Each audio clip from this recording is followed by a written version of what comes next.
What's up everybody, my name is Sho and welcome to my channel. Let's talk about forgiveness today.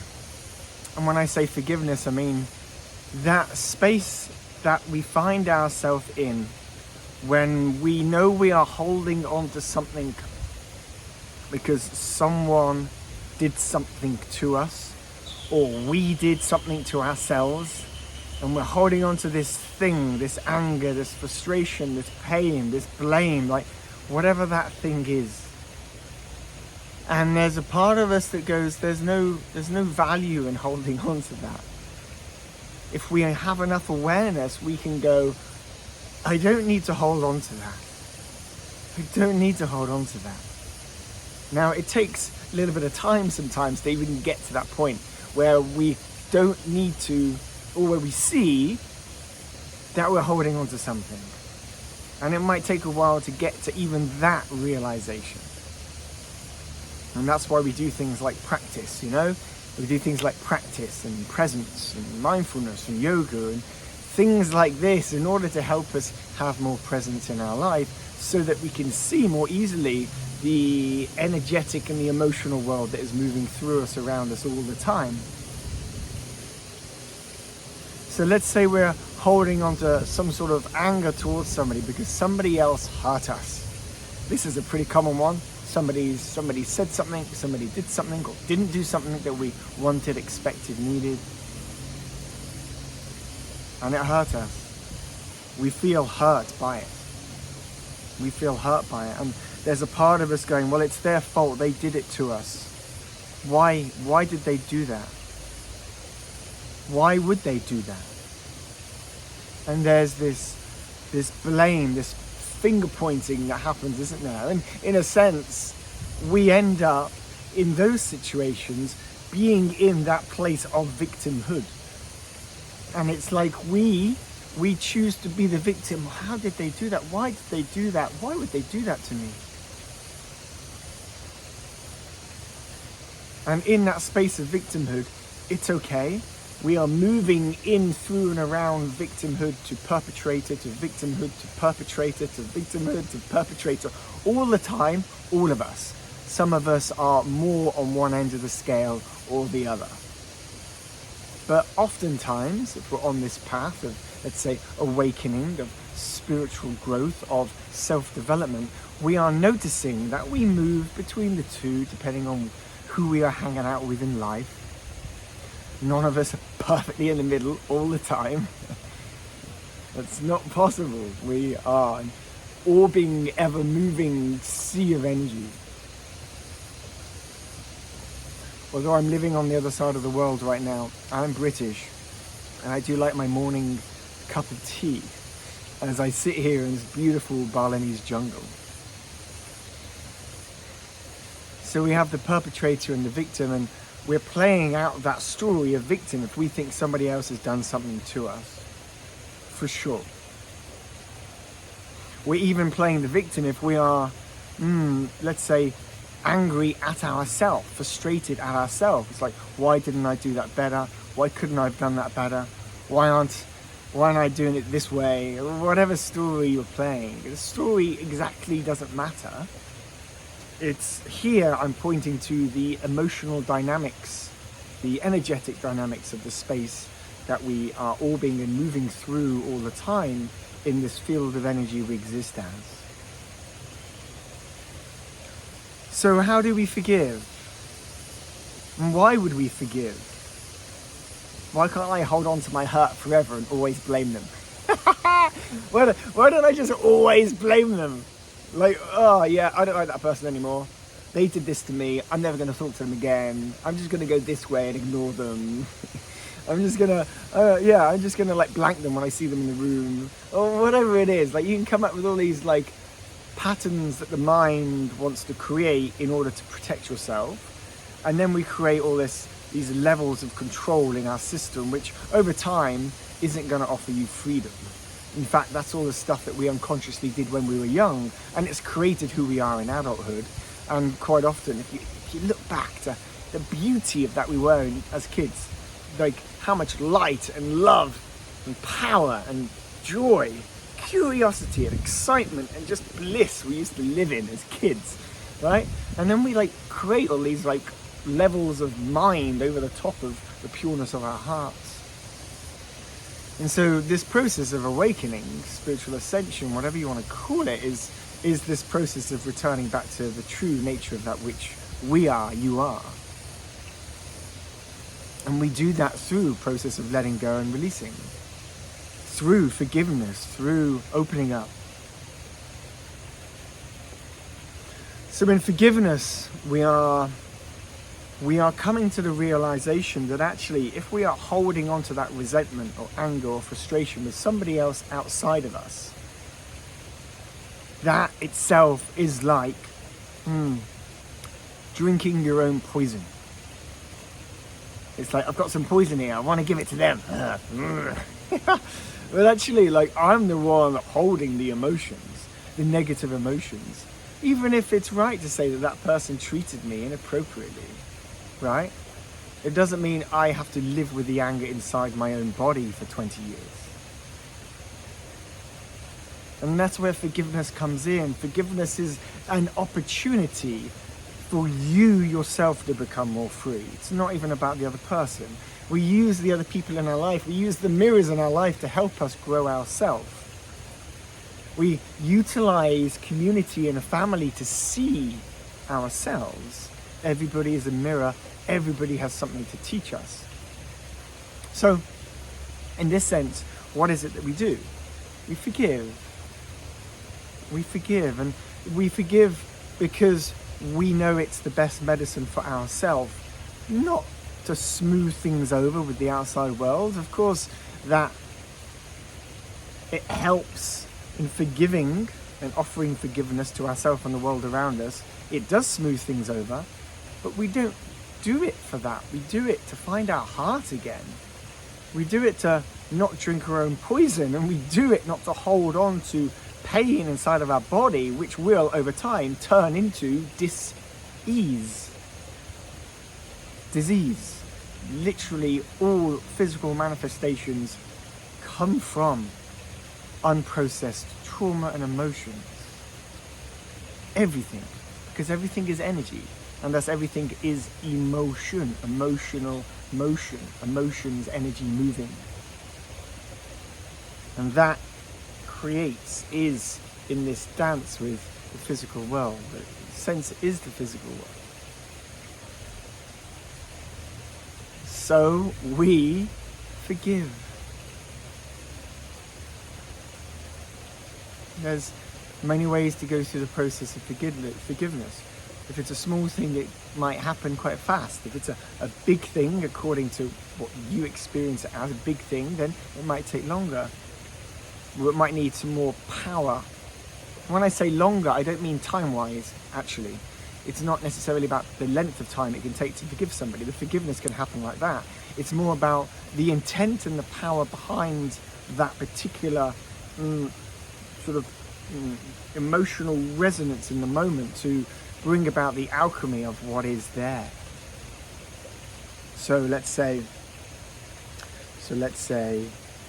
in this situation, my partner said something to me that caused me pain or suffering. She maybe tried to control me or threatened me, and that has hit something core in me. It's one example.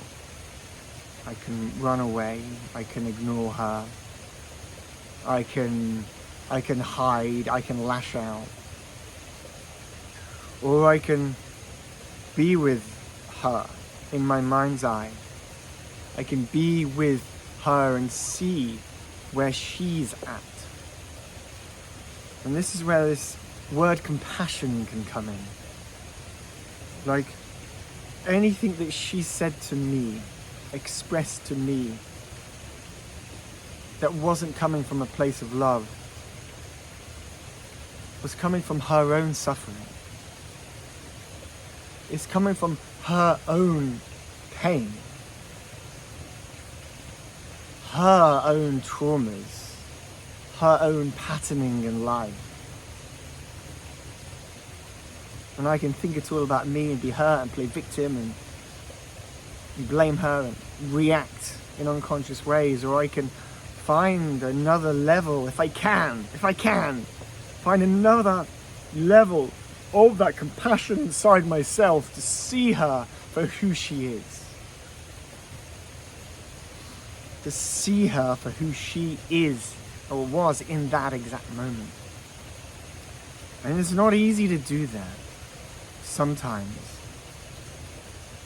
But this is what I try to do and what I'm sharing with you in this moment about how to forgive. How to really forgive. How to really forgive.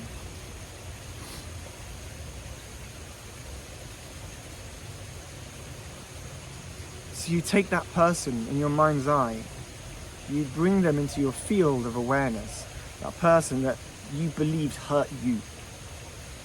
You hold them here. You see them, you feel them. You can even drop their awareness, your focus of them, into your own heart. And there might be some resistance to doing that, just as we hit 11:11. There might be, and likely will be, if there's some pain there, resistance to bringing your awareness, the conception, the idea, the seeing of this person in your mind's eye, your focus, your attention, bring them into your heart. See them, or the experience, or the sensation, or the pain, whatever you are connecting to, into your heart. The heart is the great transmuter. It's the bridger of worlds. It's the unconditional connection to the all. It's not a metaphor, it's an energetic truth. It's not a conceptual thinking, it's a resonance of power. And this is what we do. We sit here. We sit here with that in our heart. The person, the place, the thing, the part of us that we are forgiving. We bring it into our heart. We feel what's there. We don't think about what's there. We feel what's there. And if you're with me on this journey, you can see me feeling here. You can experience me feeling with my words, the shakiness of my voice, the aliveness of the vibration of it which I am. And maybe you are going through a similar thing yourself right now. If you are learning to forgive deeper, what are you holding in your heart? What are you holding there for you?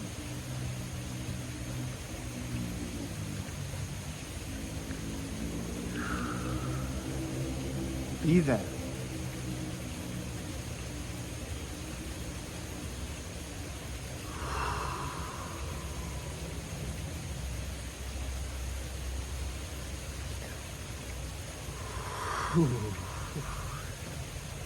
Be there, be in your heart with whatever and whoever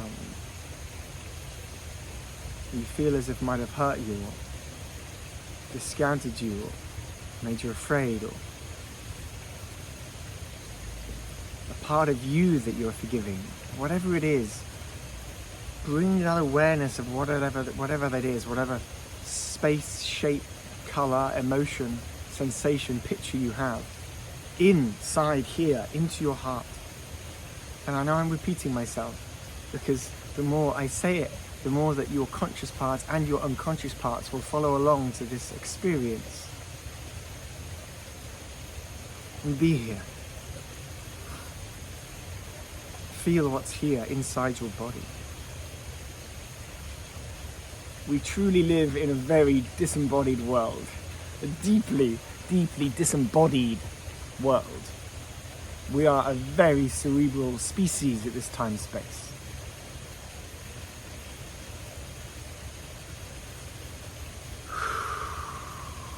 And so sometimes we can have resistance just feeling our body.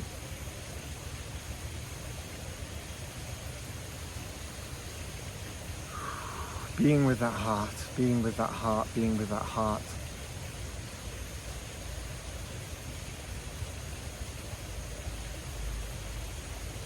And there isn't even any love you have to do to transmute this. Because just bringing attention to your heart whilst also bringing attention to this thing, person, place, part of you, by just creating a bridge between these two parts of you, is itself the shining light on it, is itself the transmutation, is itself the alchemy.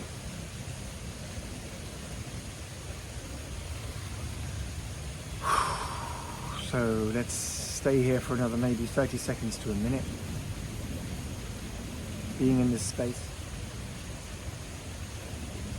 allowing whatever energy is there to move.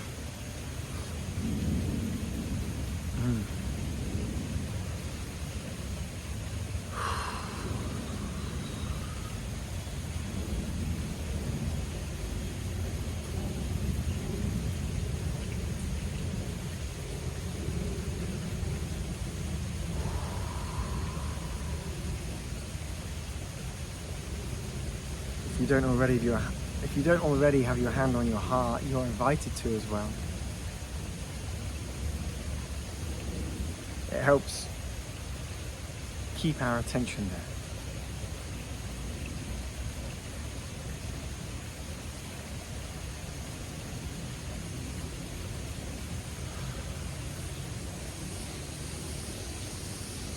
And from this place in your heart, I want you to start radiating that heart now, even more than you already are.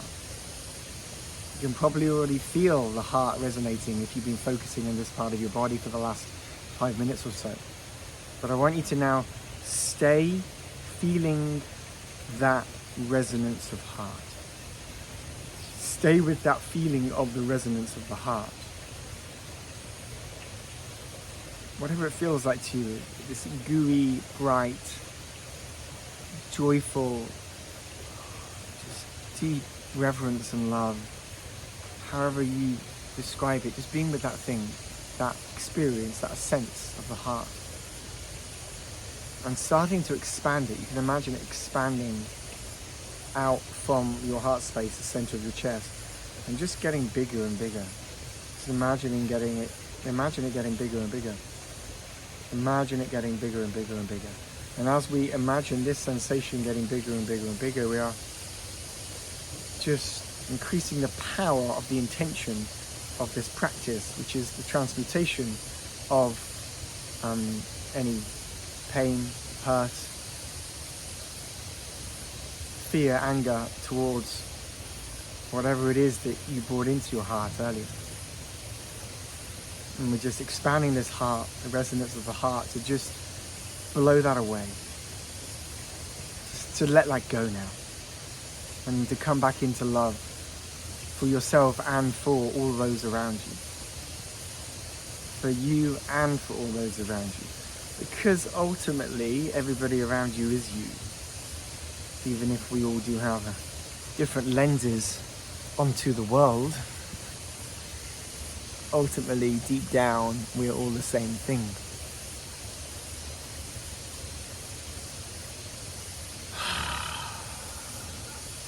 And if you want, if you feel to shake or move,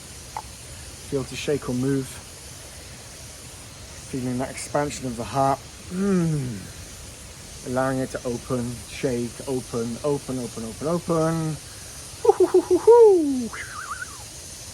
Opening that out, expanding that to the cosmos, being the heart of the one, being the heart of everything, just having a little taste of the heart of the all, just there, just right now. Feeling all of that, feeling all of that, feeling all of that, being all of that, that which you are. The goddess and the god, the light and the dark, the masculine and the femininity, the union of it all, and coming back into that space of the purity, the non-dual, the beyond.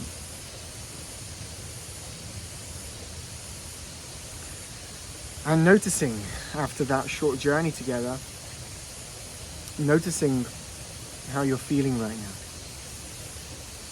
Integration is as important as the journey itself. So I asked this question for you to reflect for a moment here. Just what was that experience like for you? What did you sense or see? Do you feel different or lighter towards this person or this part of you? What happened? What shifted? And I'd love to hear. If you would like to share in the comments below, I deeply and genuinely would love to read your commentary about these journeys that I am sharing, just starting to share now on YouTube. This feels like a new channel for me, opening up and sharing here on YouTube. I've been focusing myself on YouTube for quite a while for a very specific mental health condition, which I've been supporting people with, but I wish now my teachings and my sharings to be more broader in their nature, in the context of let's say, energetic mastery, emotional wellness, mindfulness, spirit awakening, ascension, non-dual. This space here is the space I love playing in, and I will be sharing more videos soon for sure. So if you enjoyed this journey, please hit subscribe and like, drop me a comment. It would really help me at the beginning of this new YouTube channel. I deeply appreciate that. And I'll leave it there. Wishing you a really beautiful day. Stay connected, say hi, and sending my love from the island of Mama Bali. Okay, peace out.